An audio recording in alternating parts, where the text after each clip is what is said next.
love for movies, kind of like who doesn't like movies? I think that I might have a unhealthy love of movies. I like stories. The name of the business, Story Screen, is from that. I grew up watching movies with friends, family. Friends would share movies with me that I'd never heard of, and vice versa. Same with family. Movies were always just kind of an easy way to articulate not a specific story, but just like the stories that we can share with one another. Back in elementary school, me and all my friends used to watch movies separately, and then we would tell each other the stories of the movies at lunch. And it's like, it's a movie, but it's a story. It's a once upon a time, and you can kind of throw your own like flares on it and stuff like that. I like movies. They're fun. Who doesn't like movies?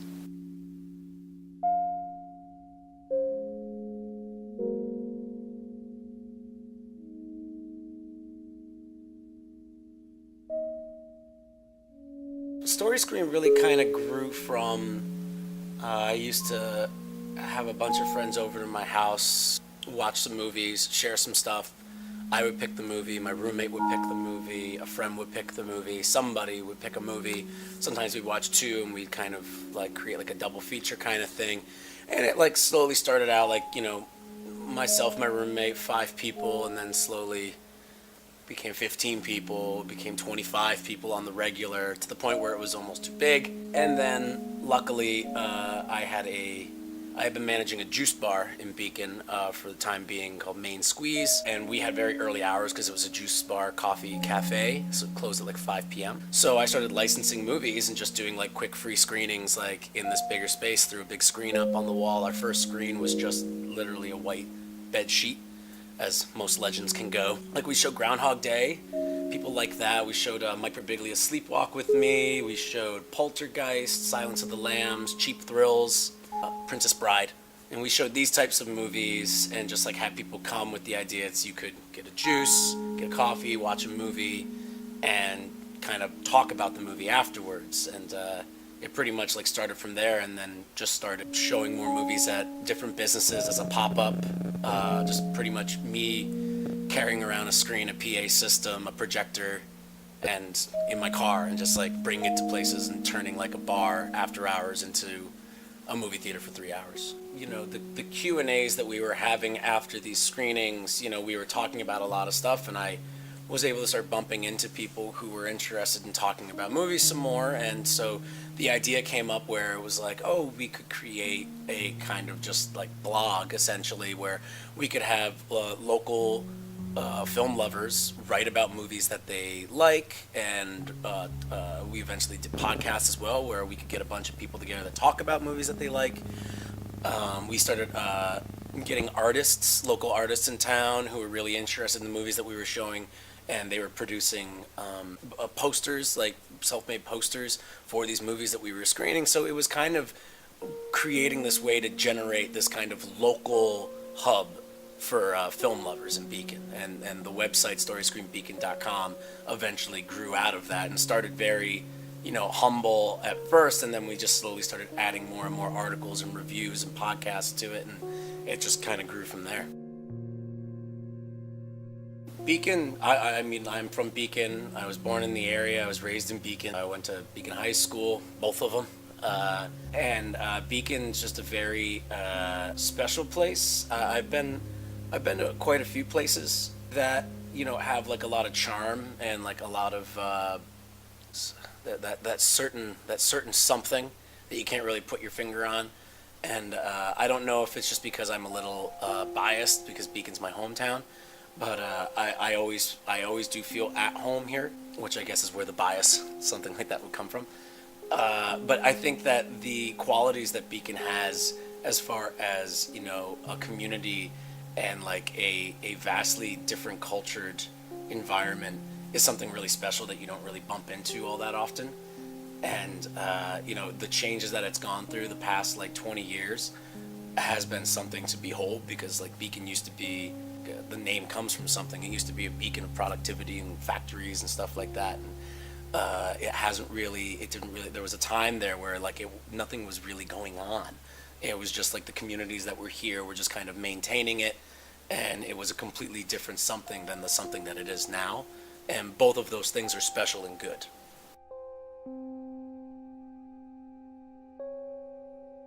The movie theater kind of came in when I had been doing Story Scream for about 3 years. And a buddy of mine, Brendan McAlpine, who's one of the co-owners of the theater, he had purchased the building, the Beacon Theater, the historic Beacon Theater, with the intention of turning it into apartments, but wanting to maintain the building's historical precedence as a theater of some kind. Live theater wasn't really working out. Some people had tried in the past, for the past like 15 years, to like get some form of live theater in here in some way. Never really worked out for one reason or another. And so he thought, oh, maybe I could do movies, but like I don't really know anything about that.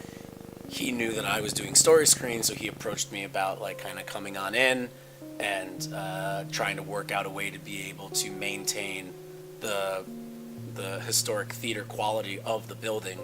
And originally it was just going to be like a small 50-room single black box theater, and then eventually it grew into the 3 screens that we have right now, with the cocktail lounge and like full lobby and stuff like that.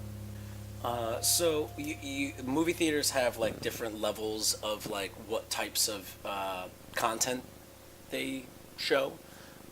So it's like, you have your first run theaters, your second run theaters, your revival theaters. And essentially that's first run is movies that are brand new, they just came out. Second run is they've been out for a little while, could be anywhere from 3 weeks to a couple months. And revival is like retrospective, older movies, stuff like that, things that have been out for years. And Story Screen Beacon Theater specifically wants to be all of those. We want to be showing about 3 movies at any given time, and make it where one of them can be like a first run popular film that people are really interested in, and a second one can be like an art house independent film, whether it is brand spanking new or slightly older, just something to be able to generate buzz about it. And then the third can be a revival film, whether it's a kid friendly or something even big that kind of ties into like the first run films that we're showing. Like if we were showing a new Star Wars, like wouldn't it be great to show an old Star Wars alongside that kind of thing? So Story Screen Beacon Theater specifically wants to show like pretty much all the movies that we can possibly get our hands on. And the way that you get your hands on them is by contacting the studios directly, either yourself or through a booking agent, and negotiating terms and stuff like that with them. Whereas like depending on how much they want of like ticket sales, if they want a down payment, all of that different stuff, that's where the money comes in. And that's pretty much where if you can show that you're generating enough revenue, not even just money wise, but just like people are excited about this, people are going, then you can get other movies. And it's different from each movie, or even each studio, and each movie within the studio. Like you have to figure out ways to be able to get like you can get like digital copies of the movies that you can just like automatically upload right to the projector, and you can schedule it to be able to show it.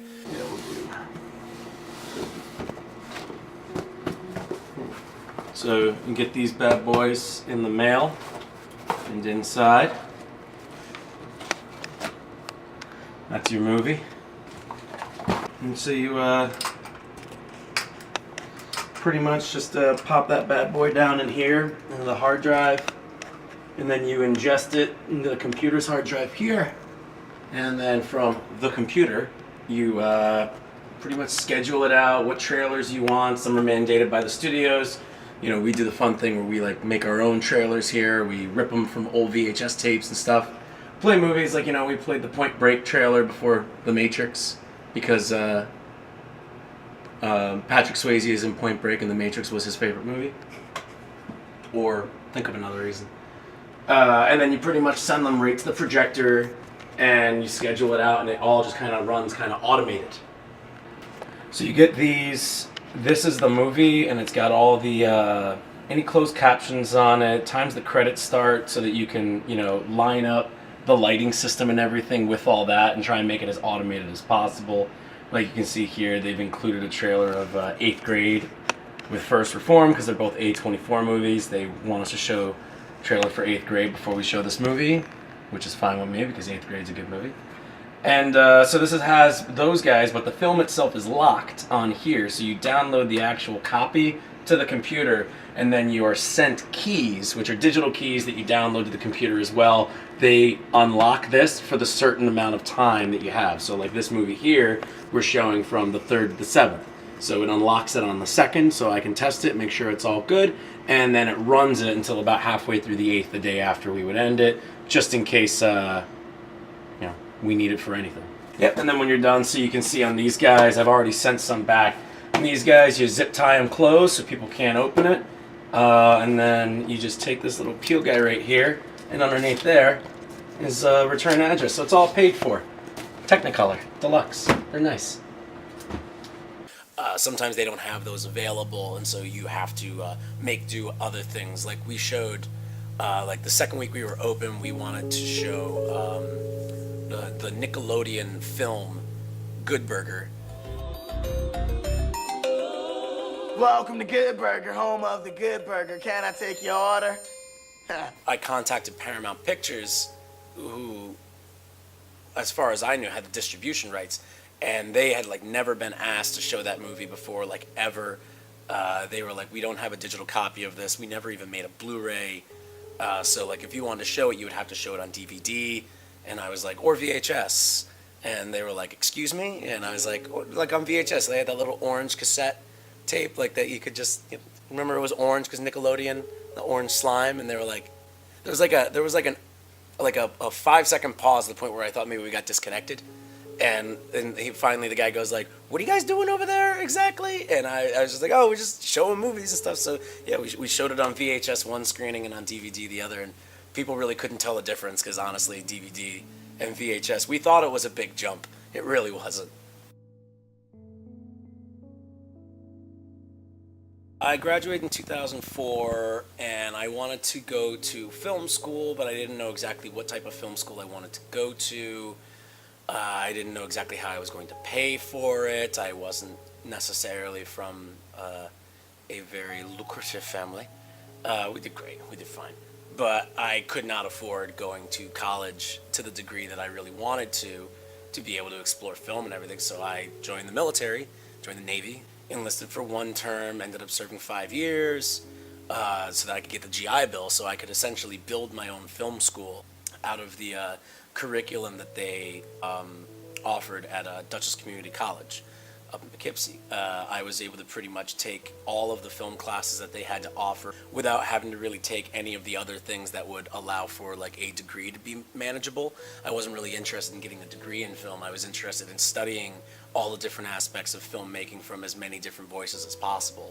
So I would take, if editing 101 was offered by 3 different teachers, I would take editing 101 3 times, and I would get it with each of those 3 teachers. And I just did that for the full 3.5 years of my GI Bill being activated, and pretty much just like went to town on film classes and as well as like English classes, art classes, things that like kind of were interesting to me in like the creative realm of what I was dealing with.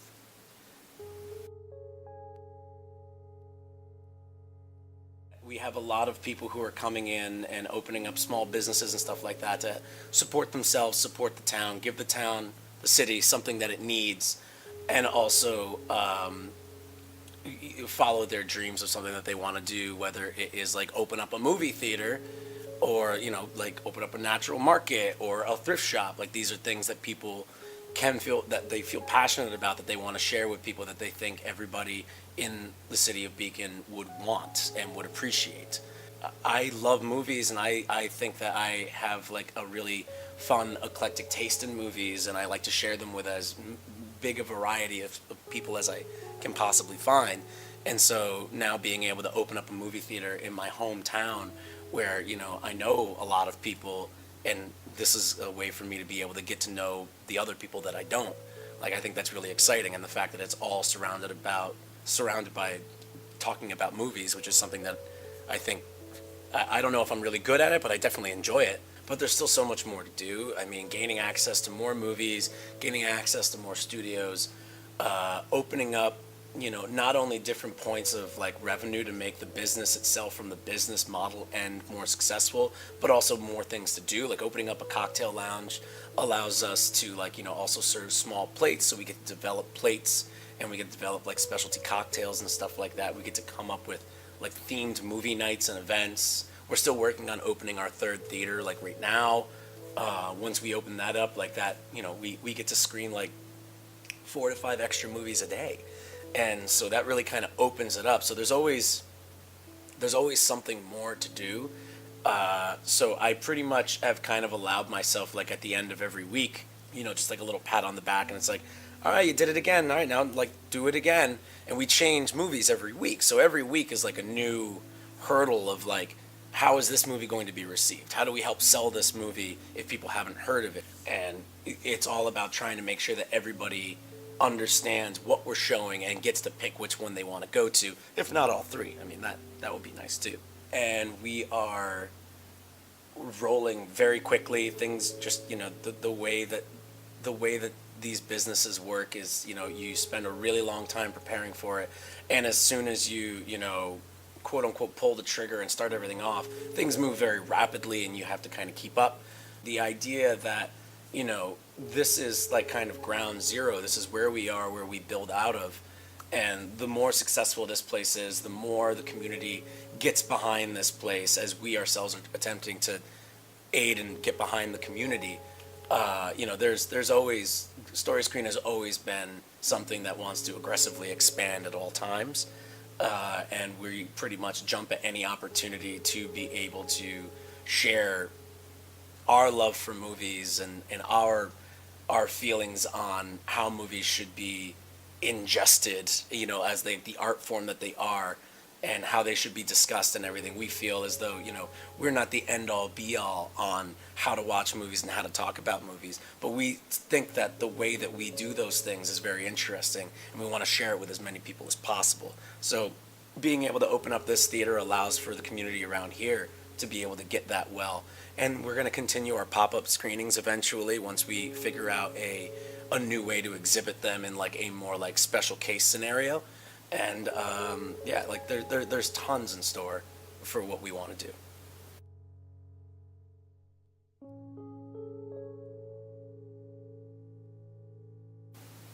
My 3 desert island movies would have to be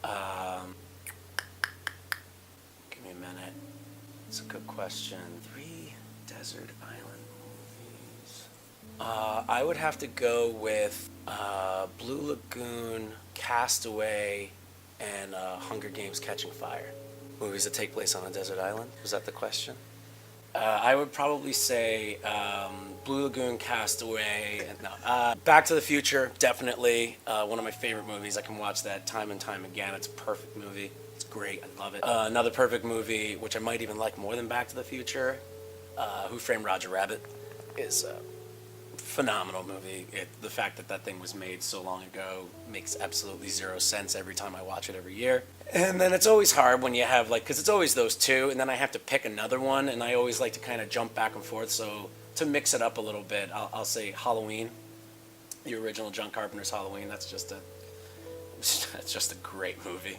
Every time you watch it, it just gets better and better, even if you've watched it like me, like over 100 times.